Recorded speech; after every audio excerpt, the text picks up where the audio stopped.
Capítulo 3. O primeiro freguês.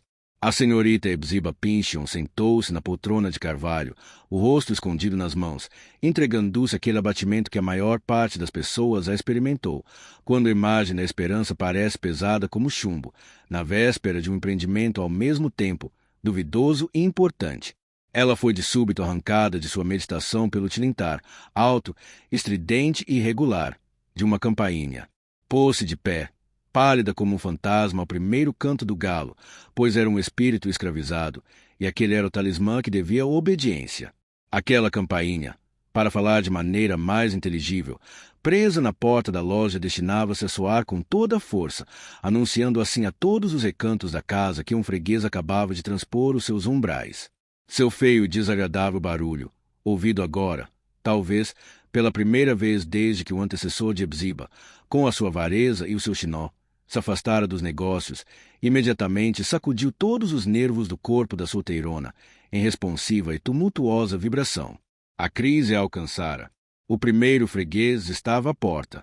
Sem se dar tempo para pensar mais um segundo, ela correu para a loja, pálida, agitada, desesperada nos gestos e na expressão fisionômica, com a testa enrugada de alto a baixo, e parecendo muito mais qualificada a enfrentar um assaltante do que a ficar sorridente atrás do balcão, trocando algum artiguinho ordinário por algumas moedas de cobre.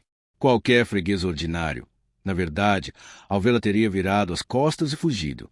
No entanto, nada havia de feroz no coração da pobre Hepzibah, e nem ela nutria, naquele momento, sentimento adverso para com a sociedade em geral e qualquer indivíduo, masculino ou feminino, em particular.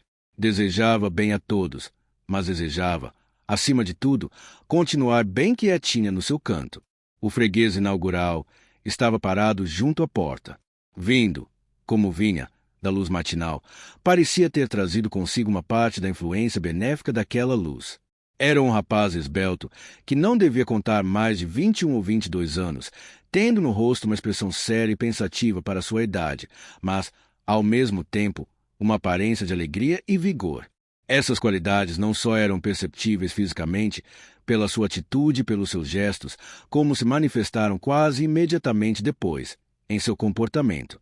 Uma barba castanha, de pelos não muito sedosos, cobria-lhe o queixo, sem o esconder, porém, completamente. Usava também um bigodinho, e o seu rosto moreno, de traços bem marcados, lucrava com aqueles ornamentos naturais.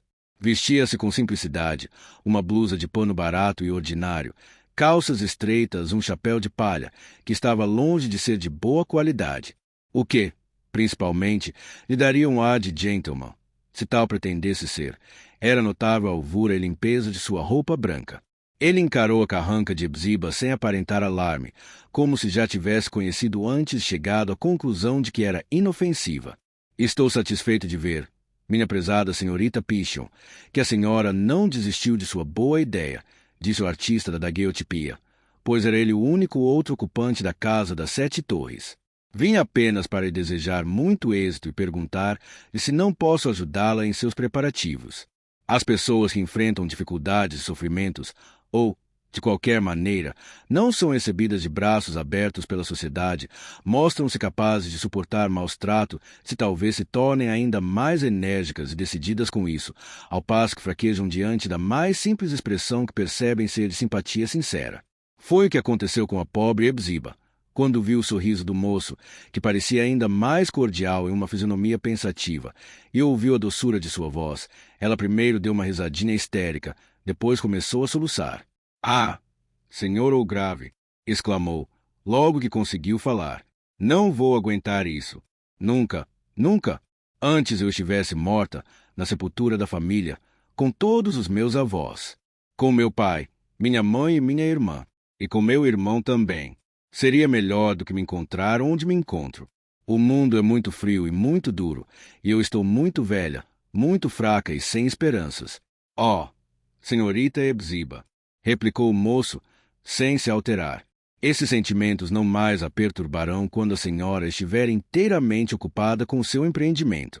Eles são inevitáveis neste momento, saindo, como está, de uma prolongada reclusão, e povoando o mundo com formas repulsivas, que em breve vai verificar serem tão irreais quanto gigantes papões de um livro de histórias para a infância. Não acho nada mais singular na vida do que o fato de que tudo parece perder a substância, no momento em que na realidade o alcançamos. A senhora vai ver que isso se dará com o que pensa ser tão terrível. Mas sou uma mulher, disse Hepzibah, desalentada. Ia dizer uma dama, mas me lembrei que isso é coisa do passado. Não importa que seja do passado, retrucou a artista, com um estranho brilho de mal disfarçado sarcasmo perpassando na afabilidade de seu comportamento. Não se incomode com isso. A senhora fica melhor sem isso.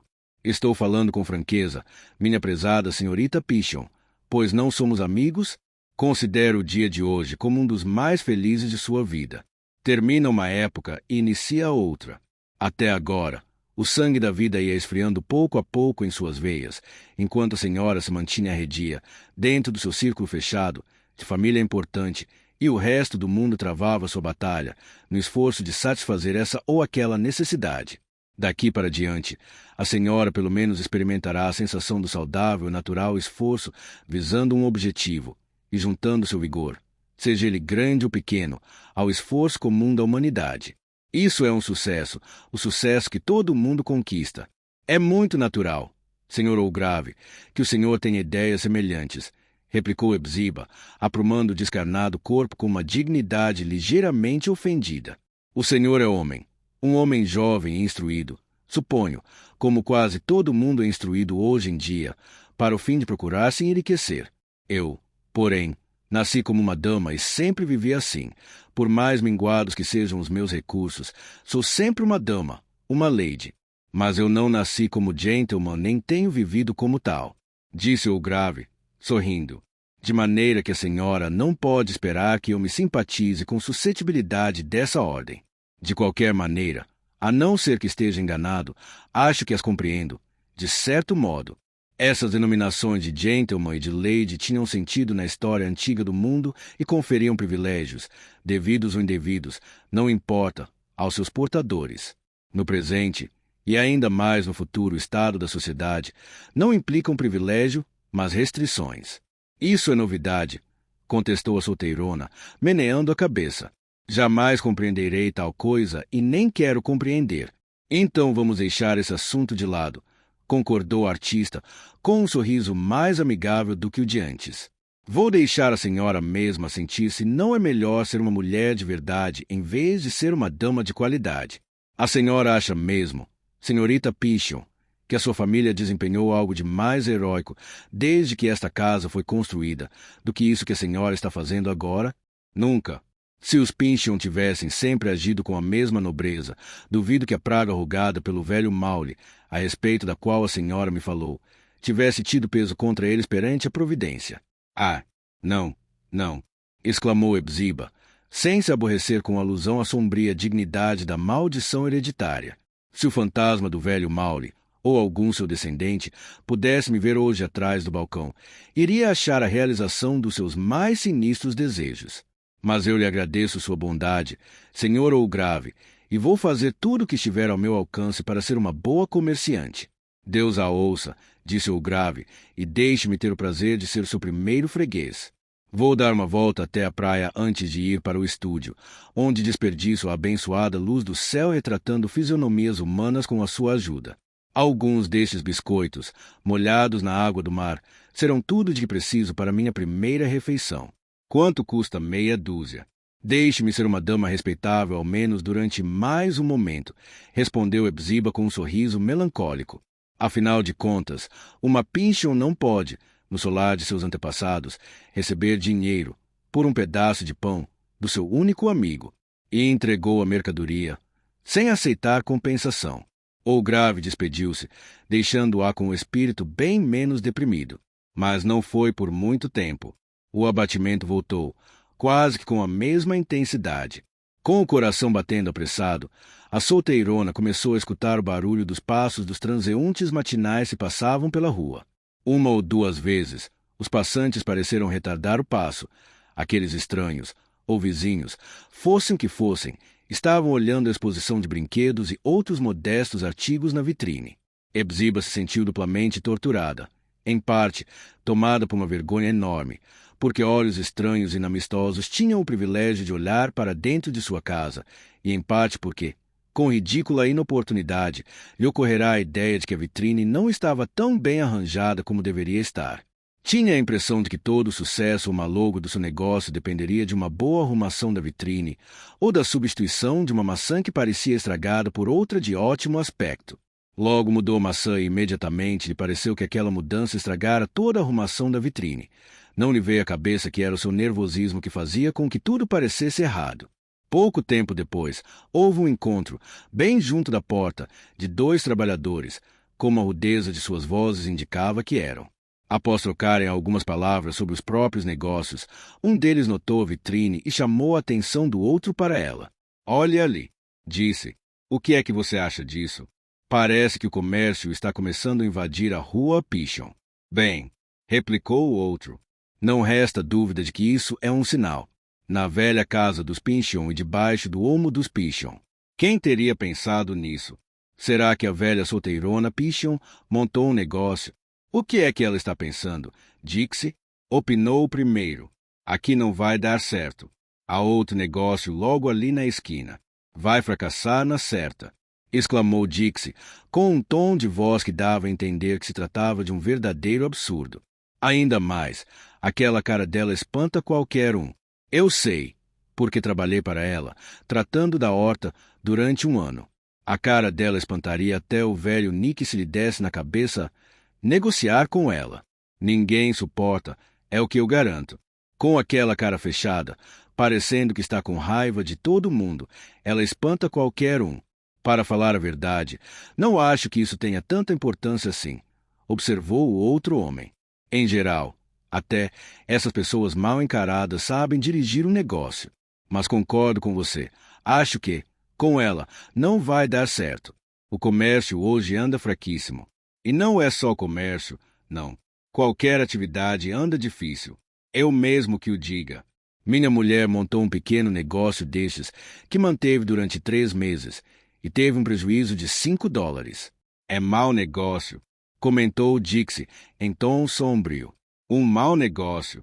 Por esse ou aquele motivo, não muito fácil de ser analisado, em toda a sua dolorosa experiência anterior, coisa alguma afetara Hepzibah mais do que aquela conversa que acabará de ouvir.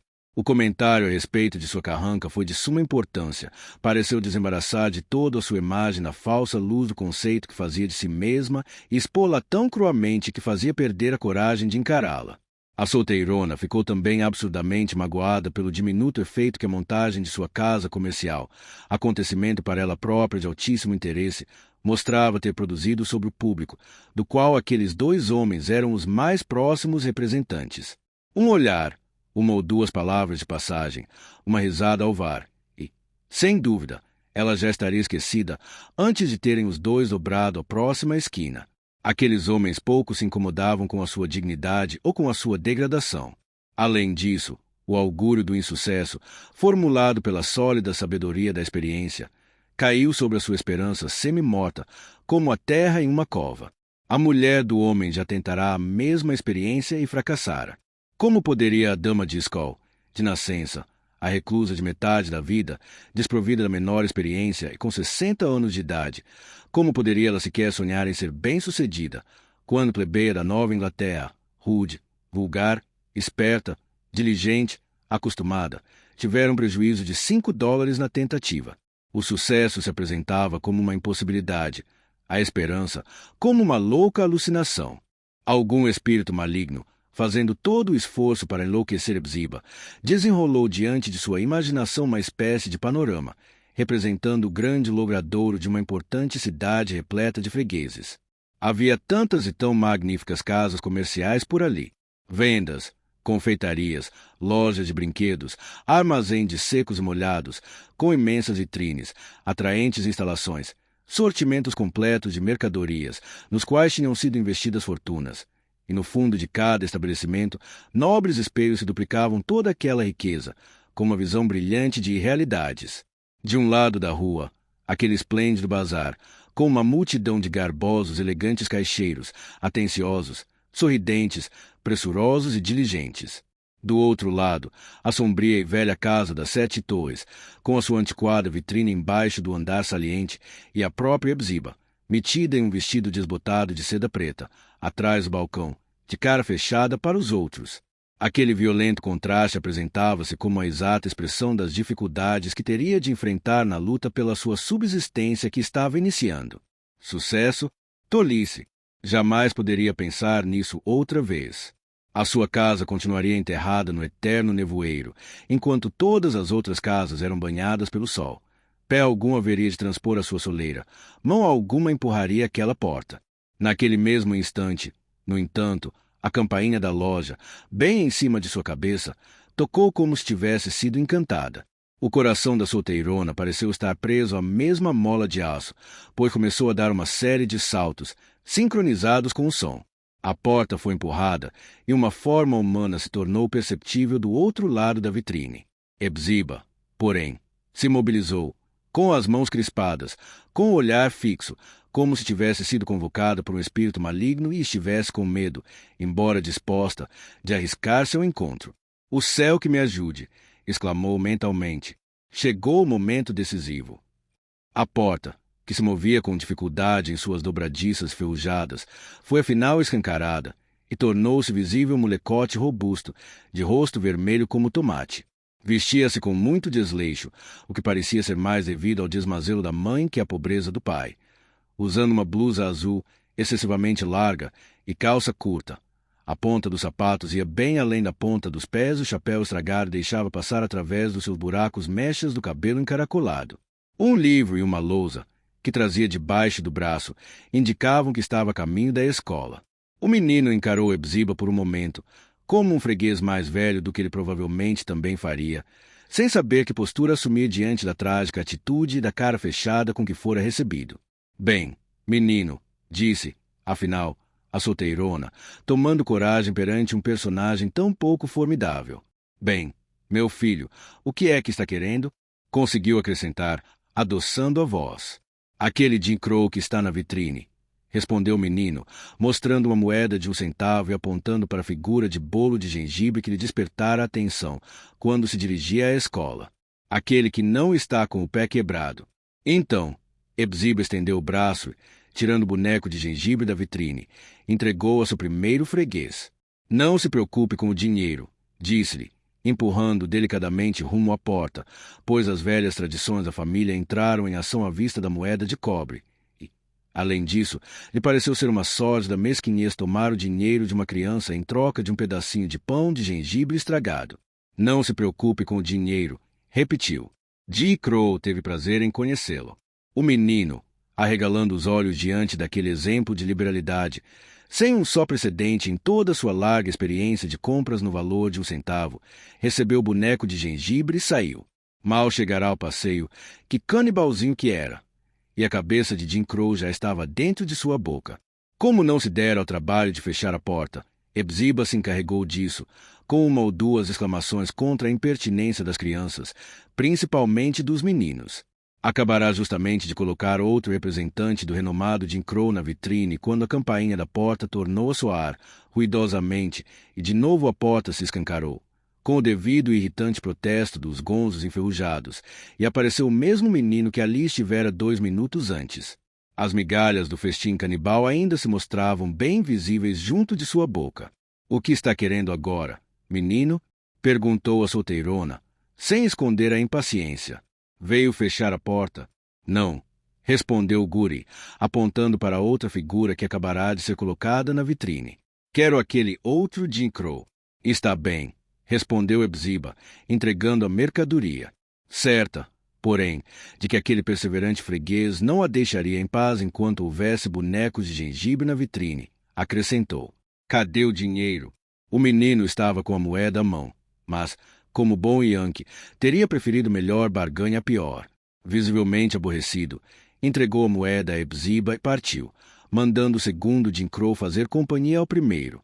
Enquanto isso, a nova negociante guardava na gaveta o lucrativo dividendo de sua primeira operação comercial. Pronto! A sórdida mancha deixada pela moeda de cobre jamais se apagaria da palma de sua mão. O menino de escola, ajudado pela endiabrada imagem do dançarino negro, provocara uma ruína irreparável.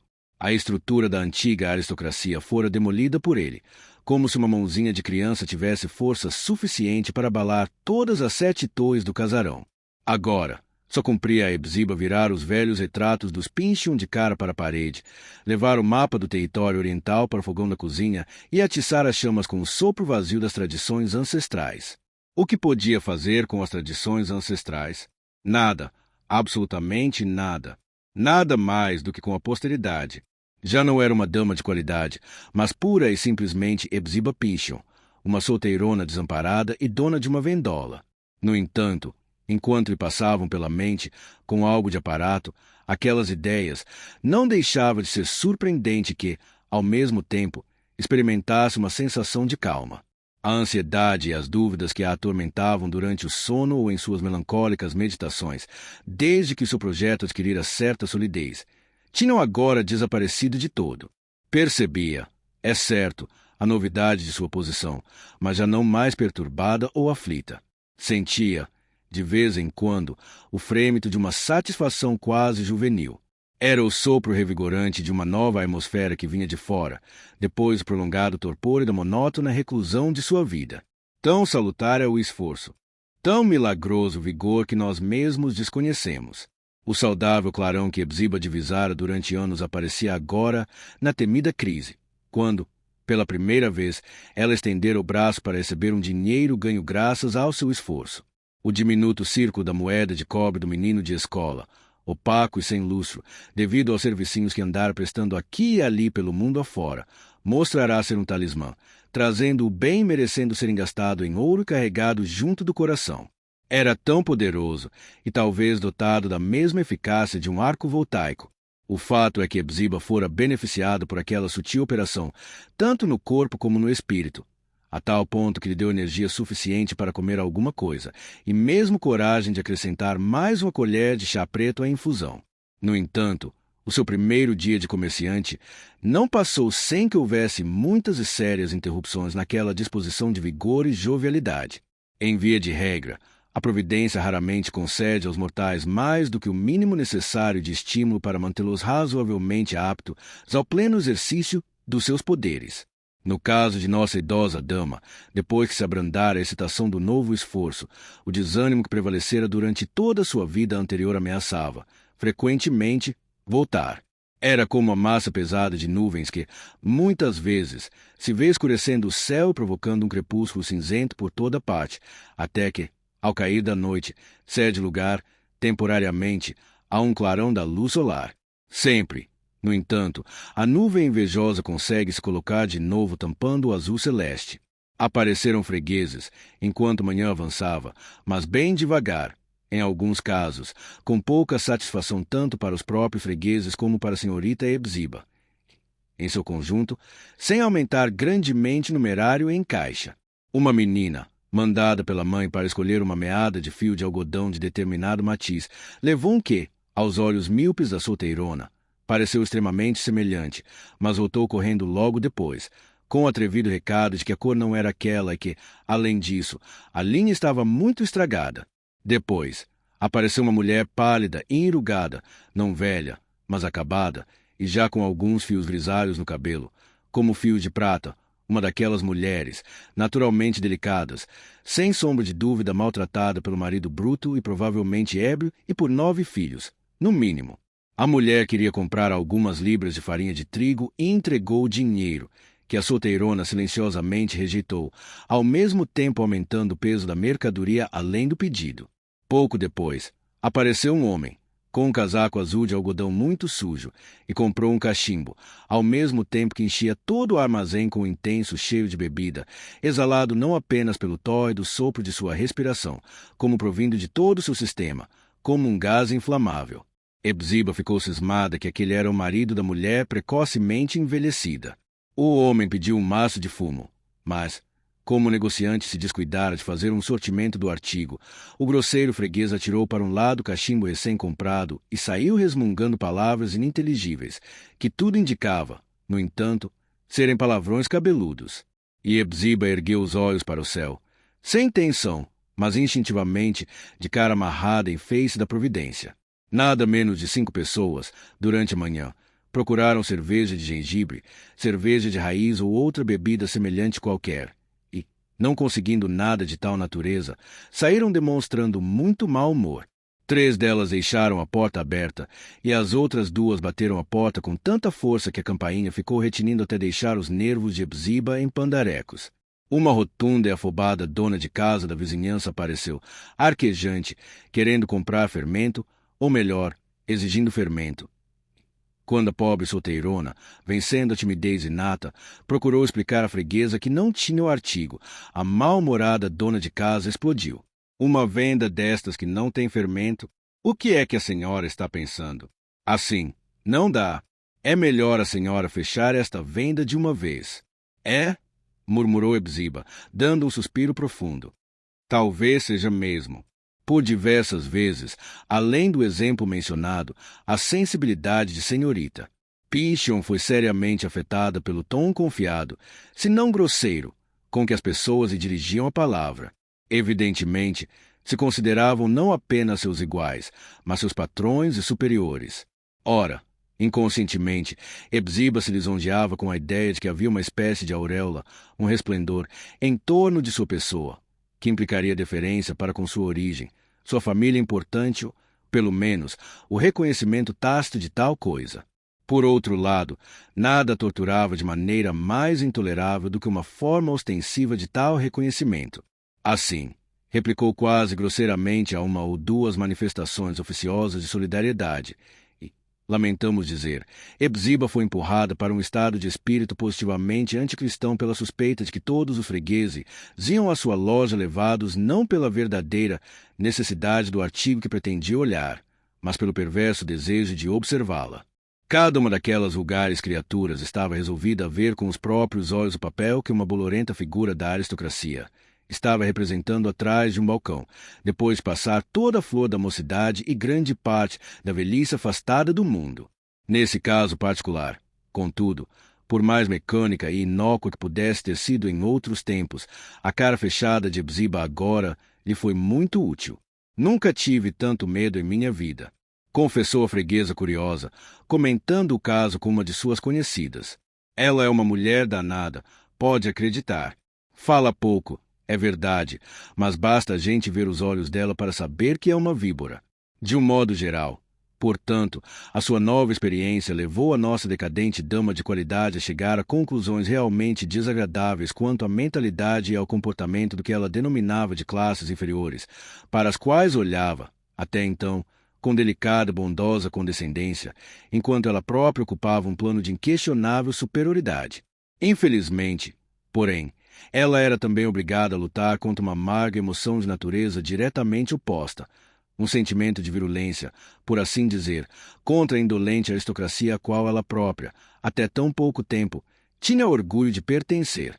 Quando uma dama da alta sociedade, envolta em trajes de verão delicadíssimos e caríssimos, com um véu flutuante e um vestido graciosamente pregueado, dotada de uma leveza etérea que levava a gente a olhar para os seus pés ricamente calçados, para ver se ela estava mesmo pisando no chão ou flutuando no ar, quando tal visão passou por aquela rua distante, deixando-a perfumada com a sua passagem, como se um buquê de rosas por ali tivesse sido conduzido. Então, é de se temer, já não era possível atribuir de todo a sua miopia à cara fechada da velha Hepziba. Por que motivo? Ela pensou, arrastada por aquele sentimento de hostilidade que é o único real rebaixamento dos pobres diante dos ricos. Por que motivo, na sabedoria da providência, aquela mulher vive? Deve todo mundo trabalhar para que as palmas de suas mãos conservem sempre alvas e delicadas. Depois, envergonhada e penitente, escondeu o rosto. Que Deus me perdoe, murmurou. Sem dúvida Deus a perdoou. Mas, levando em consideração a história interna e externa da primeira metade do dia, Hepziba começou a temer que o seu negócio comercial significasse a sua ruína, do ponto de vista moral e religioso, sem contribuir de maneira apreciável para o seu proveito temporal.